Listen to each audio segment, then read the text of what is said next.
Keling. Opa. Mana ochib bering shunday. 16 Pro Max olishdi.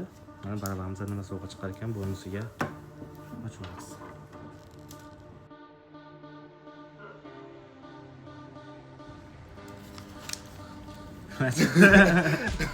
Keling. Opa. Televizor chiqdi olamizga. Mana olib bering 32 ta televizor. 16 Pro Max'imiz birga birdan 384 ming so'mdan olamizga bergandik. Barabanda aylantirishganda 32 ta televizorimizdan chiqdi. Xolajon, mana yaxshi kunlar ishlatasiz. Nasib qilsa xola, Smart TV hamma yo'llari bor, YouTube hamma yo'l ishlaydi. Telefon ham sizga bosh to'lab chiqyapti. Yaxshi kunlar ishlatasiz. Mana. Sizlarga ham shunaqa xizmatlar kerak bo'lsa, bemalol kelaverasizlar. Do'konimiz Farg'ona shahar markazida, Termozda, ya'ni Instagram to'planadi, ro'parasida joylashgan. Kelaverasizlar. Bitta pasport beradigan telefon olsa, mana shunaqa sovg'alar yutib ketaverasizlar.